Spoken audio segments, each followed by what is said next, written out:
Hello बच्चों, आज हम लोग स्टार्ट करने वाले हैं फॉस्फोराइलेशन। फॉस्फोराइलेशन का मतलब क्या होता है? फॉस्फेट ग्रुप का एडिशन। और फॉस्फेट ग्रुप के एडिशन से आपको मिलेगा क्या? एनर्जी। और एनर्जी की जब भी हम लोग बात करेंगे फोटोसिंथेसिस या रिस्पायरेशन में, तो हम लोग सीधे एनर्जी का मतलब एटीपी से समझेंगे।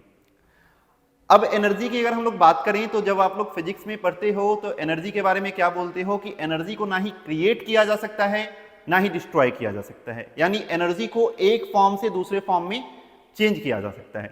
यहां पे भी आप उसी टाइप का कॉन्सेप्ट देखोगे। एनर्जी को ना ही हम लोग क्रिएट कर सकते हैं ना ही डिस्ट्रॉय कर सकते हैं। एक फॉर्म में एनर्जी आएगा, दूसरे फॉर्म में वो कन्वर्ट हो जाएगा। ठीक है, अब हम लोग देखते हैं। जैसे सबसे पहले जो है हम लोग यहां पढ़ेंगे फोटोफॉस्फोराइलेशन।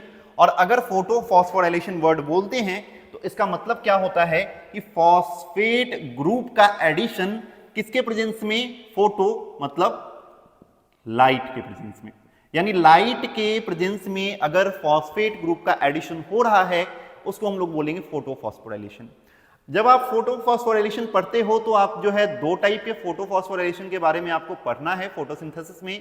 एक साइक्लिक फोटोफॉस्फोराइलेशन और दूसरा non cyclic photophosphorylation. Cyclic phosphorylation की बात करें तो क्या हो जाएगा? आपका एडीपी में इनऑर्गेनिक फॉस्फेट जुड़ेगा और ये एटीपी का प्रोडक्शन करेगा। उसी तरह से नॉन साइक्लिक की जब हम लोग बात करते हैं वहां पे भी एडीपी के साथ इनऑर्गेनिक फॉस्फेट जुड़ करके एटीपी का प्रोडक्शन करेगा। और ये जो है हो किसके कारण से रहा है? सोलर एनर्जी या लाइट एनर्जी या फिर फोटॉन्स के कारण से आपका हो रहा है। अब देखते हैं हम लोग, इसका मतलब देखो, पहला जब हम लोग केस पढ़ेंगे तो पहले केस में आपको क्या आ जाएगा कि फॉस्फेट ग्रुप का एडिशन हो गया किसके प्रेजेंस में? फॉस्फेट ग्रुप का एडिशन हो गया आपको लाइट के प्रेजेंस में, यानी कि लाइट क्या कर रहा है? आपको फॉस्फेट ग्रुप का एडिशन करा दे रहा है। यानी कि लाइट एनर्जी किसमें चेंज हो जा रहा है? लाइट एनर्जी आपको चेंज हो जा रहा है, आपको एक तरह से यहां पे एटीपी में चेंज हो रहा है। यानी लाइट जो एनर्जी था वो किस में चेंज हो गया? एटीपी में, यानी एक फॉर्म से दूसरे फॉर्म में चेंज हो गया। देख सकते हो आप यहां पे। दूसरा केस हम लोग पढ़ेंगे ऑक्सीडेटिव फॉस्फोराइलेशन। ऑक्सीडेटिव फॉस्फोराइलेशन आप कब पढ़ते हो? ईटीएस में जब आप देखते हो, ईटीएस या इलेक्ट्रॉन ट्रांसपोर्ट चेन जब आप देखते हो तो आप क्या देखते हो कि इलेक्ट्रॉन का ट्रांसफर होता है कहां से कहां? इलेक्ट्रॉन डोनर से इलेक्ट्रॉन एक्सेप्टर की ओर। और इलेक्ट्रॉन डोनर की जब हम लोग बात करते हैं तो इलेक्ट्रॉन डोनर जो है आपके किस फॉर्म में हो सकता है? NaDH2 या FaDH2 के फॉर्म में हो सकता है। और इलेक्ट्रॉन डोनर जो है क्या करेगा? डोनेट करेगा अपना क्या? हाइड्रोजन के साथ साथ इलेक्ट्रॉन भी डोनेट करता है। NaDH2 का जब ब्रेकडाउन आप पढ़ोगे तो क्या पढ़ोगे कि दो हाइड्रोजन के साथ साथ दो इलेक्ट्रॉन भी निकलता है। FaDH2 के साथ भी आप ऐसा ही पढ़ोगे। और यहाँ पे जो है NAD और FAD फ्री हो जाता है ताकि फिर से ग्लाइकोलिसिस, क्रेब साइकिल या फिर हम लोग बोले कि लिंक रिएक्शन चलाया जा सके। अब ग्लाइकोलिसिस, क्रेब साइकिल या लिंक रिएक्शन में जो NaDH2 या FaDH2 बन रहा है वही जो है किसमें यूटिलाइज होता है? आपका इलेक्ट्रॉन ट्रांसपोर्ट सिस्टम में आपका जो एक तरह से यूटिलाइज होता है। और जो आपका NaDH2 और FaDH2 है उसका हाइड्रोजन धीरे धीरे निकल करके एक प्रोटॉन कंसंट्रेशन ग्रेडियंट बनाता है।